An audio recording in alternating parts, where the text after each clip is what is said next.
AirPods Pro 3 feature Find My integration with precision finding via the U2 chip, offering accurate location tracking. However, issues like Find My not working or precision finding unavailable can occur, especially after iOS 18 updates. Common causes include software bugs in iOS 18.3, unstable Bluetooth connections, or crowded Wi Fi environments. Start by resetting your AirPods by holding the setup button on the case for 15 seconds. Ensure your iPhone is updated to the latest iOS version. Also, verify that location services are enabled for the Find My app. Finally, check that your AirPods Pro 3 firmware is up to date through the Find My app.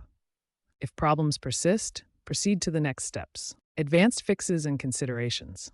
Interference from 5 GHz Wi-Fi bands or Bluetooth overcrowding can disrupt precision finding, which requires a clear signal and line of sight within 10 meters. Since precision finding is battery intensive, ensure your AirPods are adequately charged. For unresolved issues, contact Apple support for potential hardware replacements, especially if you have Apple Care Plus, as faulty U2 chips can cause problems. AI-driven diagnostics are on the rise, and future iOS updates may offer automated troubleshooting for Find My issues. Keep in mind privacy concerns associated with Find My. If desired, disable the feature in sensitive areas.